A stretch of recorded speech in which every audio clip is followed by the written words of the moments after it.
Você pode procurar num dos lados, entregue sua pergunta, vai chegar aqui, a gente vai oferecer aos nossos painelistas. Acomode-se rapidamente para que a gente possa começar sem o tumulto do trânsito.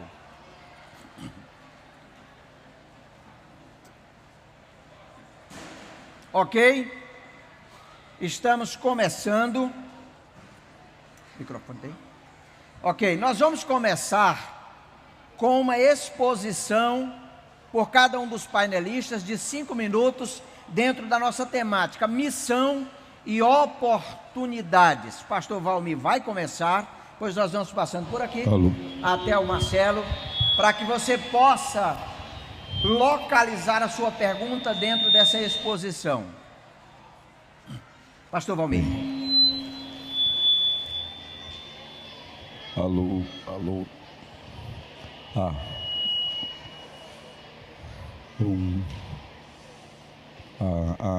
Pronto. Sair do retorno, fica melhor, né?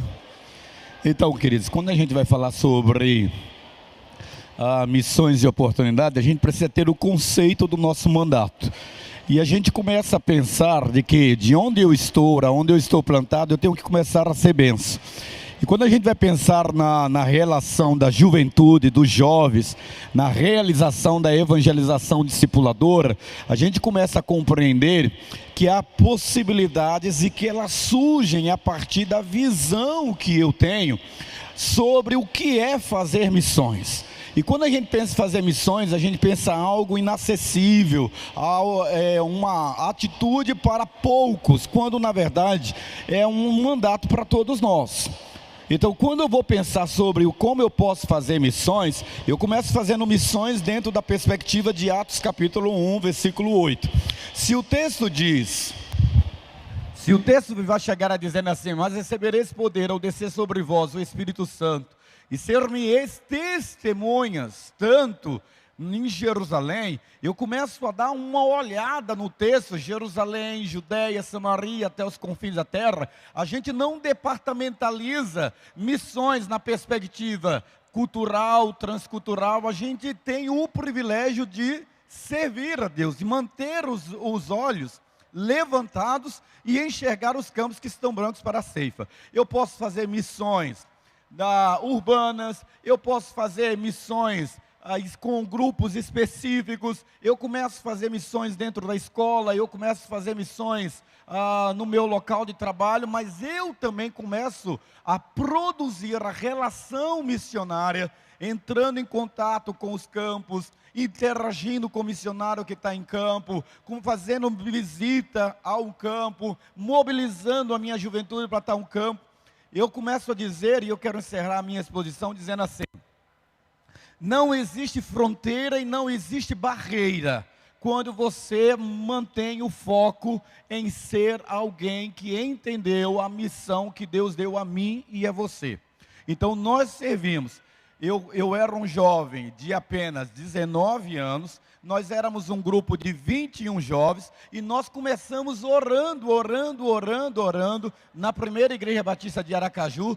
A escola bíblica dominical era 8 horas da manhã, e nós chegávamos na igreja às 6 horas para orar por missionários. Dos 21, nenhum deles, os 21, Deus chamou a todos. Alguns foram para a África, como eu, a Marta e outros foram para ser pastor de igreja local, mas nós nos envolvemos. Não tem como você ficar fora da obra missionária, e não tem como você não enxergar a oportunidade se o seu coração está em Deus. E tudo começa quando nós estamos no cenáculo, orando. Sobre nós tem a presença do Espírito Santo, então temos a força para ir.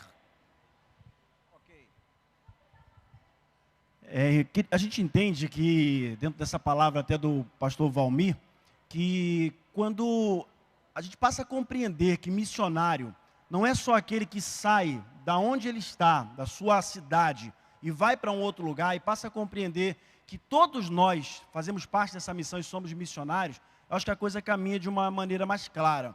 O problema é que a gente coloca uma barreira muito grande, né? Aquele é o missionário. Eu vejo que todos nós somos missionários a partir do momento que entendemos a missão. Nós precisamos compreender isso. Então, o pastor Valmir falou muito bem a questão da faculdade, por exemplo, a grande maioria que está em faculdade, escola. Se eu entendo que eu sou um missionário, e aí tem o projeto Somos Um aqui, a gente passa a entender que lá na faculdade eu sou um missionário lá. E eu não vou ficar aproveitando talvez um momento entre um intervalo entre uma aula e outra para conversar sobre a menininha nova que chegou no colégio, na faculdade, aquele garoto novo que chegou, mas eu vou começar um relacionamento intencional com ele, com o único propósito de conduzi-lo a Cristo.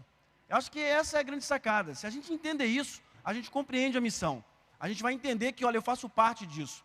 Ser cristão, meus irmãos, eu falo muito essa frase, não é eu ir ao templo 1, 2 ou talvez 3 dias na semana. Mas ser cristão vai muito além disso, é eu estar lá fora, exercendo de fato o meu chamado, é eu compreender a minha missão lá fora, no contexto da sociedade onde eu estou inserido. Se eu entendo isso, eu vou viver de uma maneira intencional, a convidar ou a levar de uma maneira muito clara, ou a apresentar de uma maneira muito clara, melhor dizendo, Jesus Cristo às outras pessoas. Nós estamos aqui cerca de 900 jovens, é bem verdade que a grande maioria, boa parte não está aqui agora. Muitos inscritos, você já imaginou? Se todos saírem daqui compreendendo a sua missão, chegando nas suas escolas, nas suas faculdades, no seu prédio onde você mora, na rua onde você mora, e exercendo de fato esse chamado, vivendo de fato a grande comissão todos os dias, com certeza nós conseguiremos alcançar muitas e muitas pessoas para Cristo.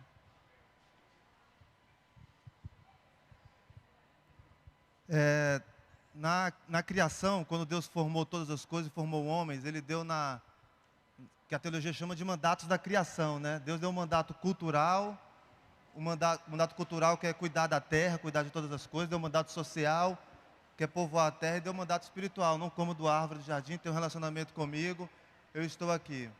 Com o pecado nós rompemos, nós não cumprimos esses 3 mandatos, né? Nós não cuidamos mais da terra, nós não cuidamos mais das pessoas, e nós não temos essa relação, quebramos essa relação espiritual com Deus. Mas eu vou falar aqui mais ou menos sobre o mandato cultural, de cuidar de tudo, que Deus falou para nós cuidarmos da terra, e cuidar do outro, cuidar do próximo, e cuidar de tudo que envolve o planeta. E quando Jesus Cristo veio ao mundo para restaurar todas as coisas, Ele veio para poder falar e inaugurar o reino de Deus, anunciar o reino de Deus. E só que ele ainda não está completo, o reino de Deus ainda não está pleno, mas Ele já iniciou com a vinda de Jesus, quando Ele anunciou que o reino de Deus está próximo, o reino de Deus está perto. É o que a gente chama na teologia de entre o já e o ainda não. Entre o reino já inaugurado e o reino ainda não estabelecido. E entre esse já e o ainda não, nós temos que ir sinalizando o reino de Deus aqui na terra, em qualquer lugar, né? Seja nesse conceito de missão, de fazer discípulos, de ensinar, de batizar, em qualquer lugar onde nós estivermos, em qualquer contexto da sociedade. Nós vamos ir, por exemplo, para o Ministério Público, e lá nós estamos anunciando o reino de Deus. Nós estamos nos hospitais, como médico, como profissional da saúde, qualquer coisa, estamos anunciando o reino de Deus. Se nós estamos na escola, na educação, ensinando para as crianças, nós estamos ali anunciando o reino de Deus. Se nós estamos no quartel, como militar, nós estamos ali também anunciando o reino de Deus, como discípulos de Jesus Cristo. As pessoas olhando para nós, falando, este sim é um discípulo de Jesus Cristo, porque ele faz aquilo que Jesus manda. Então esse conceito de missão, ele transcende as barreiras eclesiásticas, transcende as barreiras da igreja e vai para fora. E em qualquer lugar, onde estiver andando. Não é somente, eu vou sair daqui, e eu acho que tem que acontecer, a pessoa sair lá de São José dos Campos, ir para uma tribo indígena, como nós vimos o testemunho ontem. Tem pessoas que têm essas vocações, essa missão, mas nós temos também a missão de ir onde nós estivermos, falando do amor de Deus, falando desse reino de Deus, dizendo que o reino de Deus está aqui. O reino de Deus que é o remédio para toda essa falta de amor, para toda essa falta de justiça, é colocar as coisas no lugar. O reino de Deus coloca tudo no lugar. O reino de Deus cura a injustiça. Então nós temos que, a cada momento, onde nós estivermos, falar sobre esse reino de Deus. Não sair do questão do sagrado e do profano, né?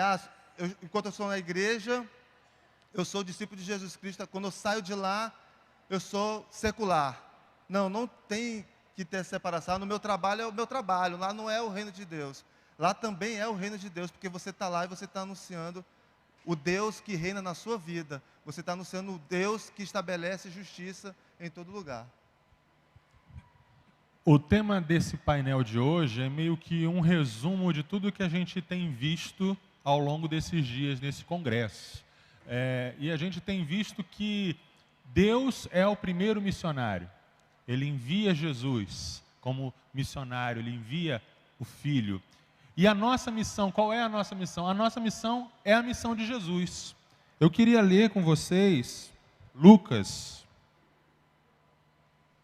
capítulo 4, versículo 18 e 19. O Espírito do Senhor está sobre mim, porque me ungiu para anunciar boas novas aos pobres. Enviou-me para proclamar libertação aos presos e restauração da vista aos cegos, para pôr em liberdade os oprimidos e para proclamar o ano aceitável do Senhor. Qual é a missão de Jesus? A missão de Jesus ela é baseada na unção do Espírito Santo. O Espírito do Senhor me ungiu. Então você tem que ter essa unção do Espírito, você tem que caminhar com o Espírito, você tem que orar, não orar apenas para você fazer uma lista dos seus pedidos para Deus, mas orar para você ouvir a voz de Deus. Jesus falava, o filho nada faz de si mesmo, mas ele faz aquilo que vê o pai fazendo. Então você, como missionário, você tem que se colocar diante de Deus, em oração, e dizer, Senhor, usa-me.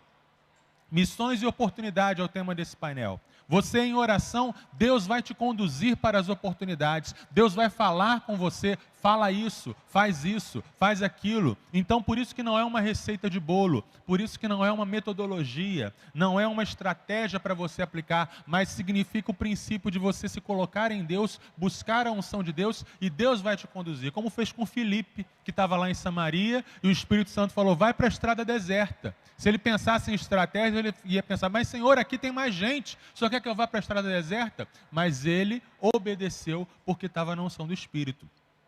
E a missão de Jesus é proclamar o Evangelho, proclamar as boas novas. A gente tem falado de evangelização discipuladora e tem falado da importância do relacionamento, mas a evangelização discipuladora tem que ser evangelização. Ou seja, você não pode esquecer de proclamar o Evangelho. A mensagem de boas novas do reino de Deus. A mensagem de que, apesar de você ser pecador, Deus te ama, Jesus morreu pelos seus pecados e você deve receber a salvação pela graça como um presente, sem você receber, sem você poder pagar por isso, e que Jesus ressuscitou e você deve recebê-lo como Senhor. Isso é, bem resumidamente, o Evangelho. Você tem que pregar o Evangelho. Senão você prega qualquer outra coisa, qualquer outra mensagem, autoajuda, mas você tem que pregar o Evangelho. E por fim, a missão de Jesus é compaixão e graça.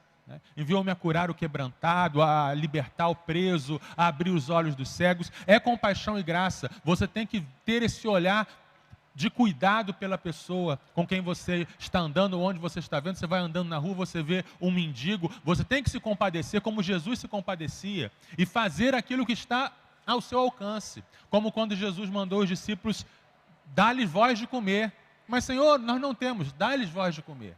Jesus quer que você se disponha, Senhor, eu tenho aqui 5 pães e 2 peixinhos, mas o que eu tenho, o Senhor dou, e eu tenho essa compaixão. Então, é isso, é oração, é evangelho, é compaixão e graça, é missão, é ser missionário como Jesus é. Ok. Vamos ver como é que está o nosso tempo agora, que agora nós vamos começar perguntas e respostas. E eu preciso dizer para você que até agora nós só temos uma pergunta aqui. É uma pergunta boa, não é? Mas eu quero estimular você aí. Escreve sua pergunta, traz aí para a nossa turma. Nós temos 30 minutos pela frente. Nós queremos potencializar para que nesse painel aqui você saia com o máximo de respostas decisivas para a sua vida. Eu queria, antes de passar a pergunta, fazer a seguinte... temos mais uma aqui. Fazer a seguinte situação do negócio. Veja bem, Jesus não chamou a gente para ser religioso. A melhor religião que nós tínhamos ali até Jesus chegar era o judaísmo. A única religião que recebeu seu código normativo diretamente de Deus. Jesus não chamou a gente para aderir ao judaísmo. Ele chamou a gente para fazer missões, para continuar aquilo que ele veio fazer. Então a gente só se encontra no Evangelho nesse negócio. Agora eu queria, antes das perguntas, dar um certo direcionamento aqui, pedir pelo menos a um dos nossos preleitores. Eu vou pedir ao Valmir, que fale um pouquinho, pastor, 1 minuto só, sobre a seguinte situação. Quando nós vamos nas pesquisas sobre a frutificação cristã, nós descobrimos um negócio assombroso. A maioria dos crentes nunca ganhou uma pessoa para Jesus. Qual é o problema, pastor? Fala para a gente aí, para a gente poder se situar nesse negócio. Eu vou, na verdade, queridos, pegar a fala do Marcelo. Acho que a nossa dificuldade é a gente não entender o nível do nosso chamamento. Esse é o problema, porque quando nós entendermos que o nosso chamado é ser bênção, a gente entende a necessidade de compartilhar a nossa fé. E quando você compartilha a sua fé, você entendeu a missão de Cristo, que o Marcelo falou, e a missão de Cristo é a minha missão. Em outras expressões, ele diz assim: toda autoridade me foi dada nos céus e na terra, e esta autoridade eu estou delegando a vocês. Vão por todo mundo, pregue o evangelho a toda criatura, batizando-as em nome do Pai, do Filho e do Espírito Santo, ensinando-as a guardar todas as coisas. E aí Marcos vai mais além, né? No versículo 16 ele diz assim: e não tenha medo do perigo. Se beber de alguma coisa, você não causará dano. Se forem picados, porque a gente não tem esse conceito, sabe, pastor Josué? O conceito do que é a minha missão. Quando eu não sei qual é a missão de Cristo, e que ela é extensiva a mim, e ainda que eu diga assim, a religião não é tudo, mas a religião, ela perde a sua essência, e ela resgata a sua essência, quando nós entendemos que religião não é um instituto, é um estilo de vida, porque cristianismo enquanto religião, ele não é nada, mas o cristianismo enquanto estilo de vida, é vida na vida, e a gente tem medo de investir a nossa vida na vida do outro. Ok, antes de passarmos à pergunta, deixa eu chamar a atenção aí para a turma. A gente tem uma galera muito grande agora, ligada conosco na internet, assistindo o programa aqui ao vivo, e abração para todos vocês aí que estão assistindo a gente. Abração para o meu amigo pastor Helder, lá em Ananindeua, gente boa, comprometido com a visão de igreja multiplicadora. Eu tenho que mandar um abração para a minha turma querida do Pará e do Amapá. Gente boa, nós queremos rapidamente relembrar aqui, para você que sintonizou com a gente agora, conectou agora, nós temos o pastor Valmir no nosso painel. Pastor Valmir é pastor aqui da Cibapa, a igreja que está recebendo a gente, é uma igreja referência hoje no Brasil, a respeito de crescimento exponencial, dentro dessa visão de igreja multiplicadora. Nós temos o pastor Marcos, que é conosco, que é de missões nacionais, trabalha na implantação de igreja em Jardim Marília, membro dessa igreja.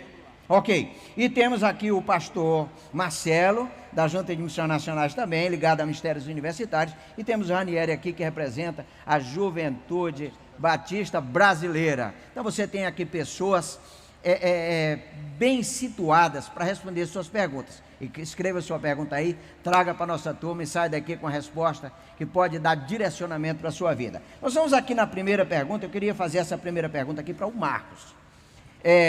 O senhor colocou aqui, Marcos, essa é quente, hein? Presta atenção, não vai complicar a vida do cara, mas é o seguinte: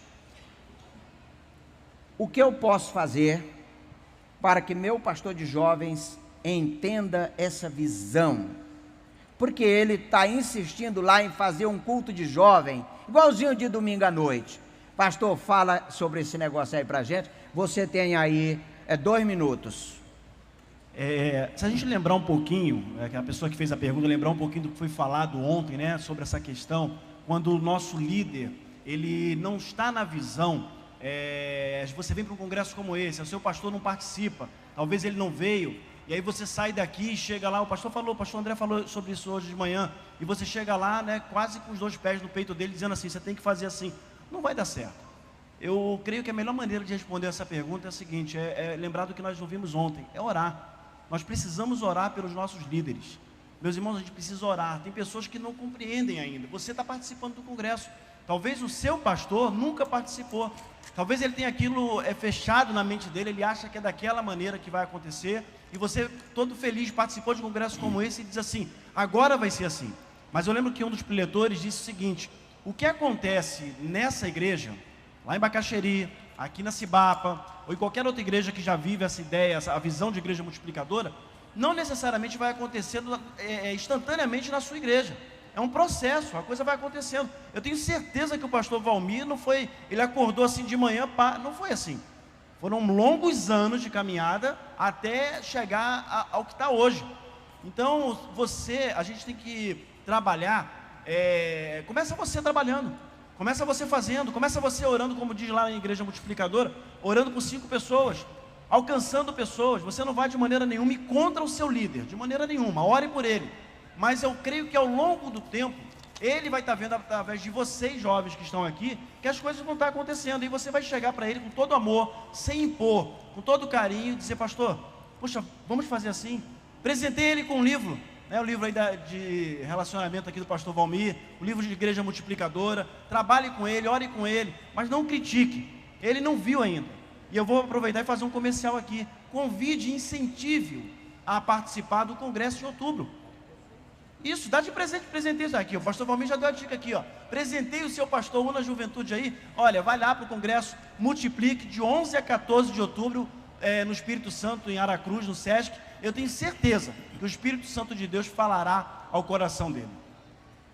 Ok, vamos aqui uma pergunta seguinte, eu quero passar essa pergunta para o Ranieri. Aqui é um congresso de jovens, embora a gente tenha muita gente que não é mais jovem, mas com Jesus no coração, nosso espírito não envelhece nunca. É isso ou não é, Chiquinho? É isso aí, em nome de Jesus, todo mundo aqui tem um coração e alma jovem, então não tem limite.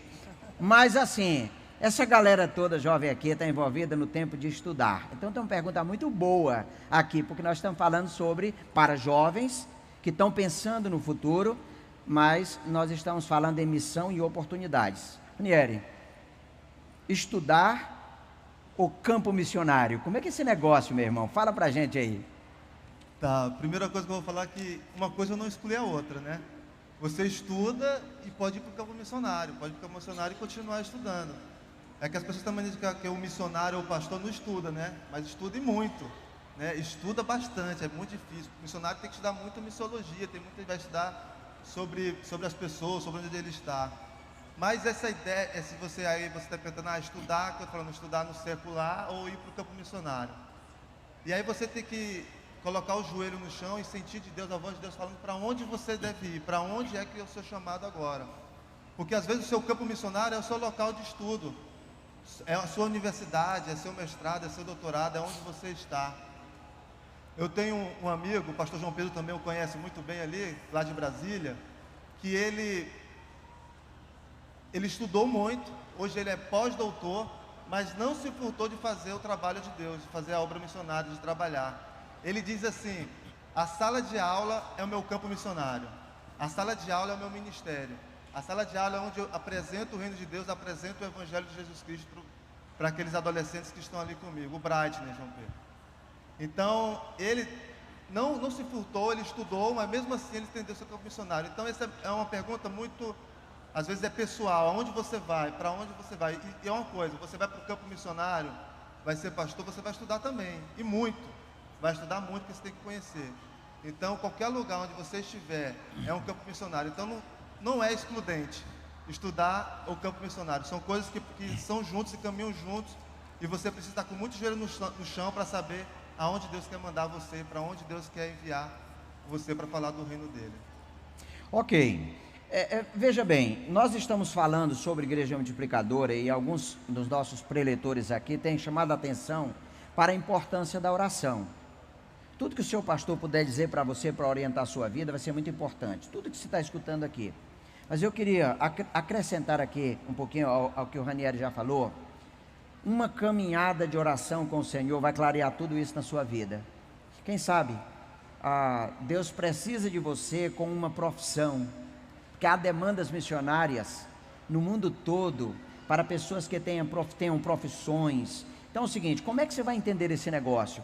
É claro que seus líderes vão ajudar você, converse com seu pastor, faz pergunta, mas assim, faz uma caminhada com o Senhor em oração e essas coisas vão ficar muito claras na sua vida. Mas o certo é que Deus tem um propósito missionário na sua vida. Vamos agora, eu quero Marcelo. Marcelo, é o seguinte, como é que eu posso entender que realmente eu tenho um chamado missionário? Explica para nós aí, que eu agora estou querendo saber também. Tá certo, tá certo. Existe o chamado missionário geral e o chamado missionário específico. Todo cristão tem um chamado missionário geral, que é isso que eu falei, de você buscar a unção de Deus, você pregar o evangelho, fazer discípulos, você ter compaixão e graça. Todo mundo, todos nós, levantou a mão, aceitou Jesus, você já é um missionário onde você está. Agora, Deus escolhe alguns especificamente, como houve ontem à noite. Deus escolhe alguns e chama você. Eu quero que você vá para X lugar. Você, eu quero que vá para a floresta amazônica. Você, eu quero que vá para a Cristolândia. Você, eu quero que vá para o mundo árabe. Aí é a chamada específica. Como saber? Essa é a pergunta, né? Aí a resposta é a mesma. É o relacionamento com Deus.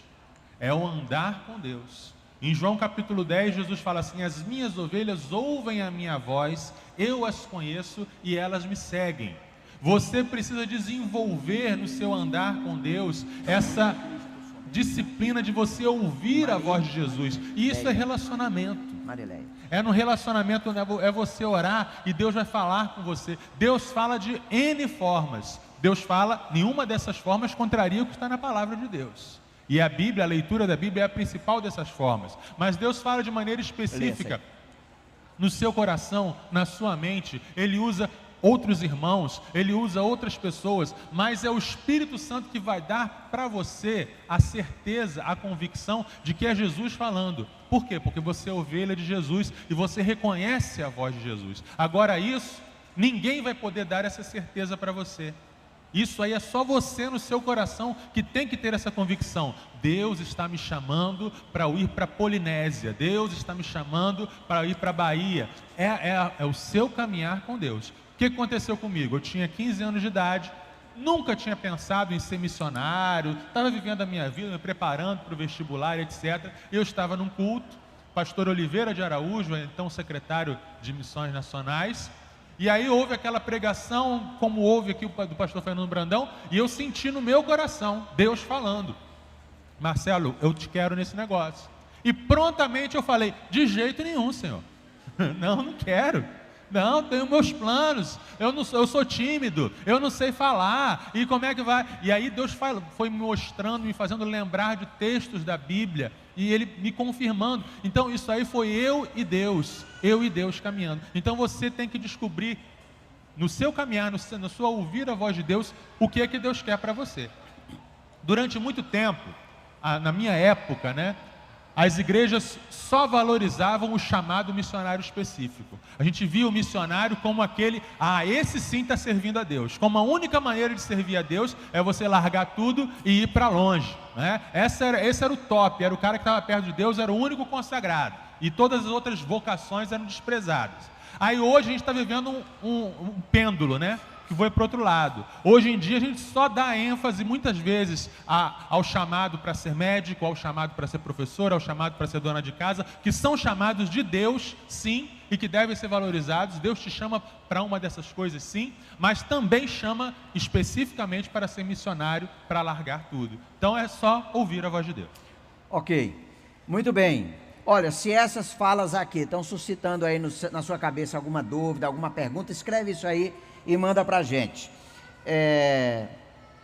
Eu queria juntar duas perguntas aqui, porque de alguma forma dá para juntar, para a gente remir um pouco o tempo, e eu queria que o Valmir respondesse isso. A primeira delas, a primeira pergunta foi feita assim: a teologia de missão integral pode ser perfeitamente aplicável à visão de igreja multiplicadora? E a segunda, que acaba colocando no bolo disso tudo, pastor, faça isso para nós: família, estudo, lazer, descanso, evangelismo e missões, igreja, PGM, Como conciliar tudo isso? Emenda aí, sai numa resposta bacana, você tem 2 minutos. Tem que fazer milagre, hein?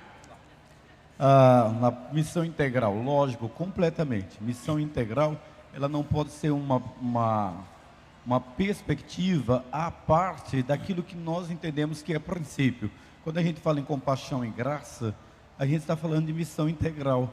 Não tem como você pregar o Evangelho, anunciar o Evangelho e não oferecer o abraço, não oferecer a ajuda, não andar com a pessoa. Então é possível.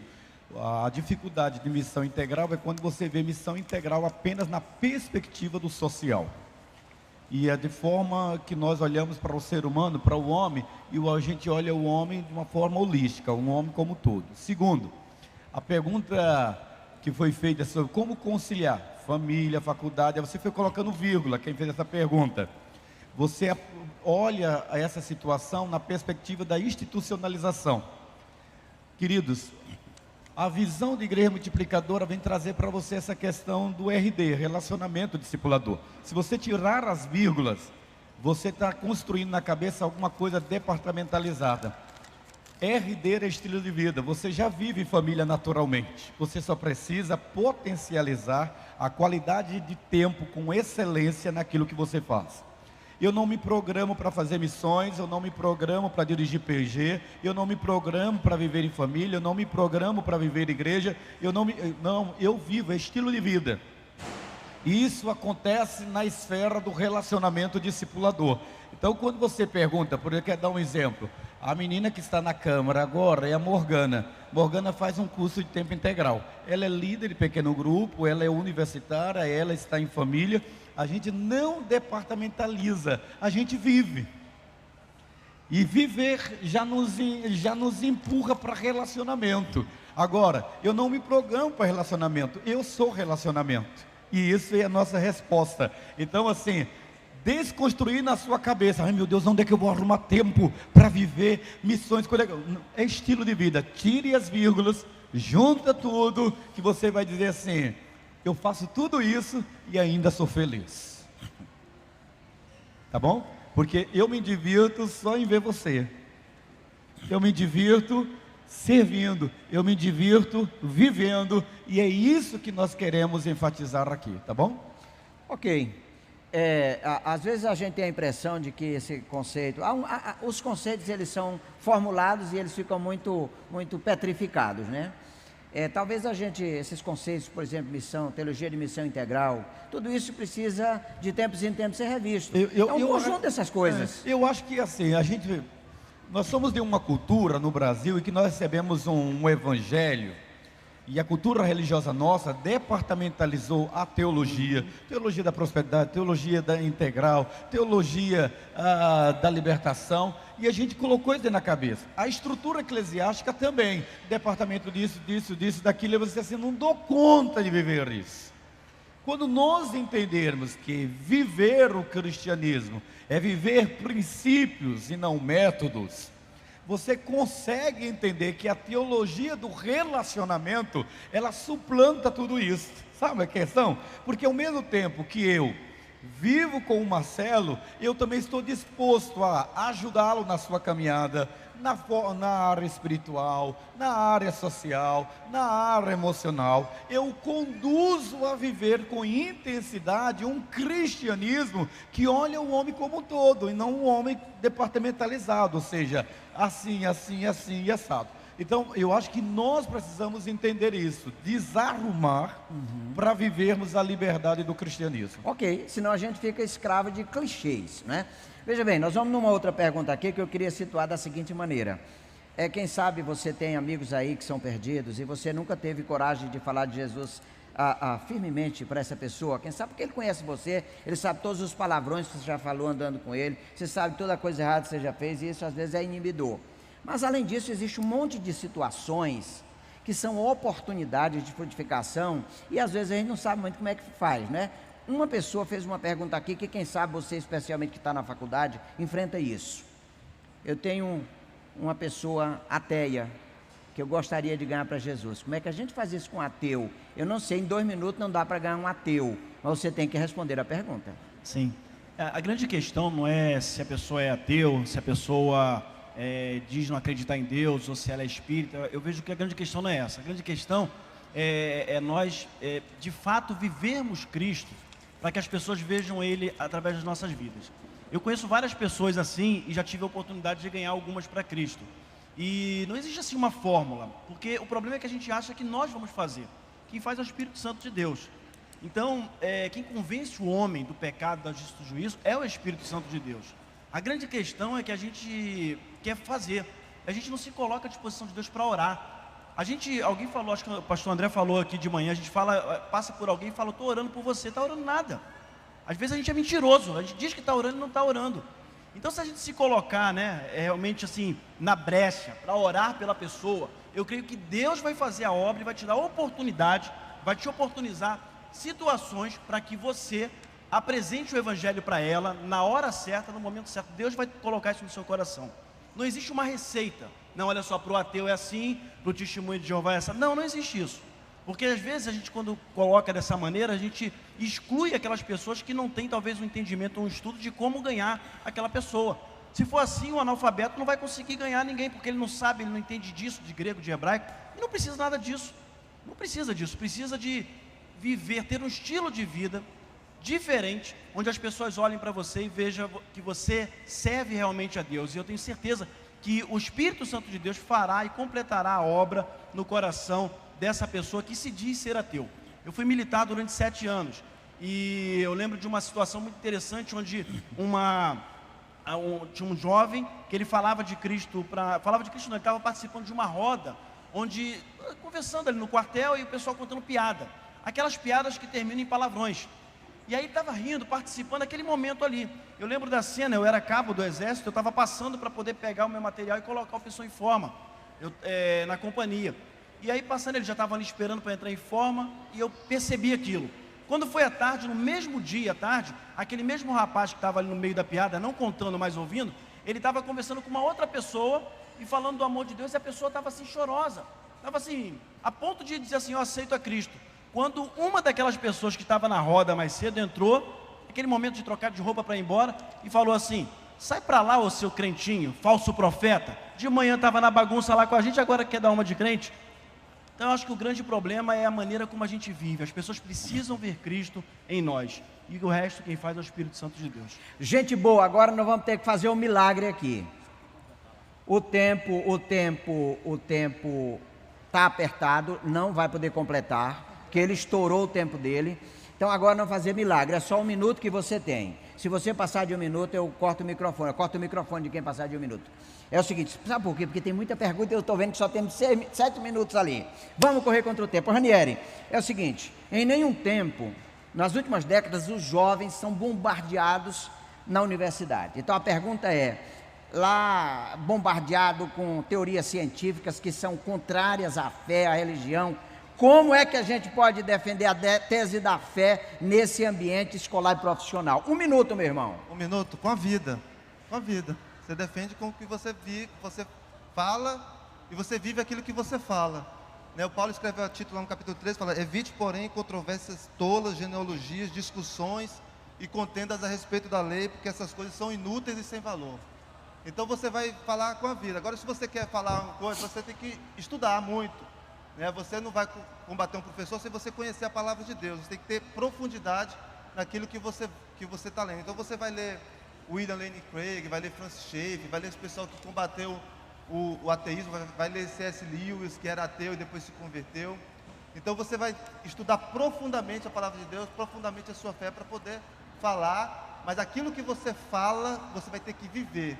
Se você não viver, não adianta nada o seu discurso, porque aí a sua prática vai ser falha, Mas você precisa também conhecer, Não há ortopraxia sem ortodoxia, não há a atitude correta, a prática correta, sem o estudo correto, sem o ensino correto. Olha aqui, ontem o pastor Valmir contou uma história fantástica. Aquele livro que o cara leu, a vida da mulher que antes era valente e agora tinha Jesus.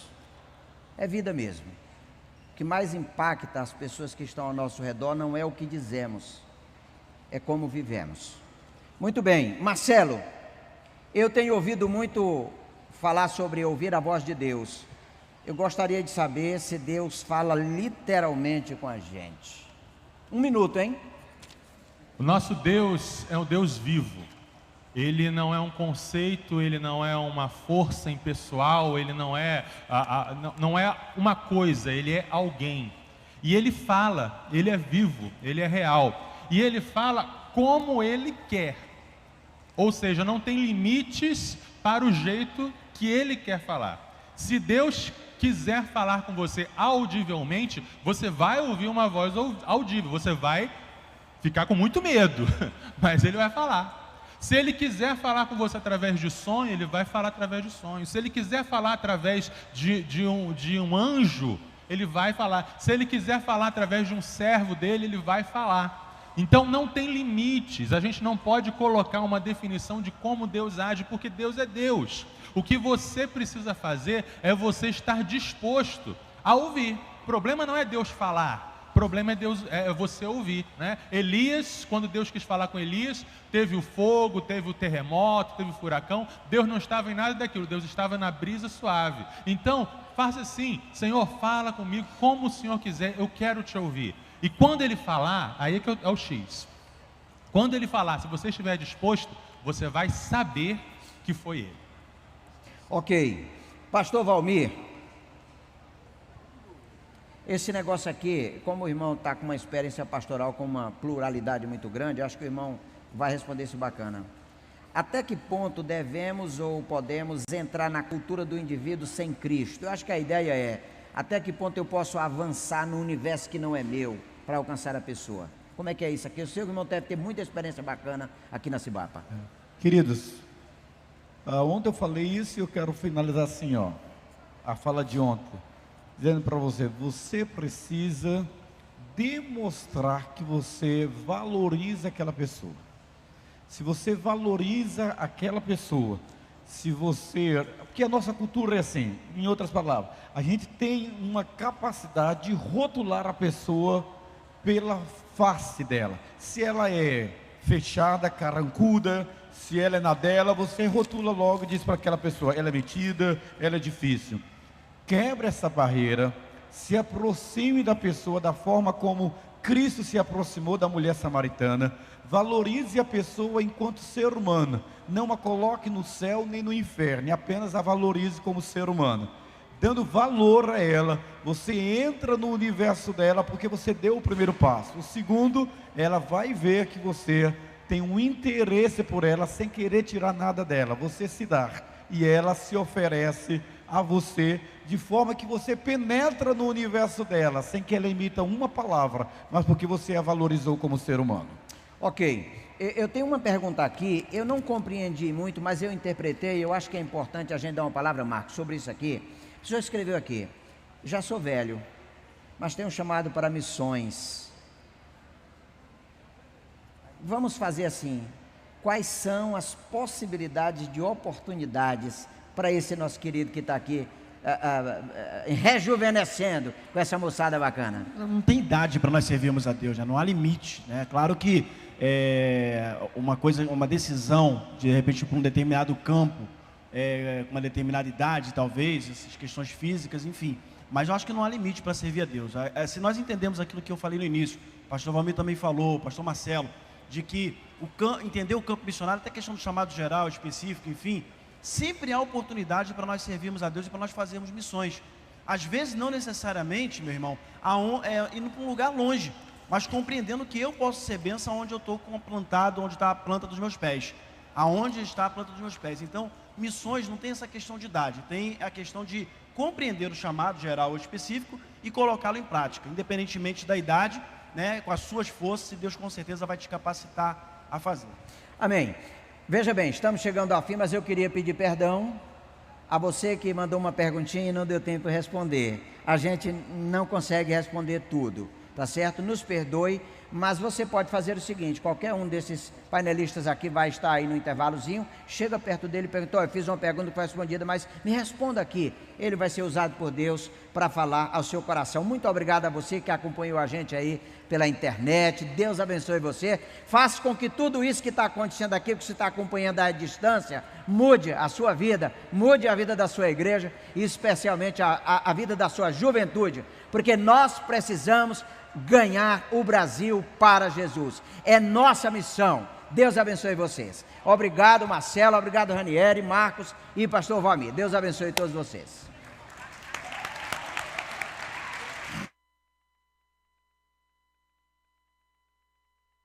Oi, voltei. O que tem hoje à tarde? Ele tem todo jeito. Então, 15h40, todo mundo lá.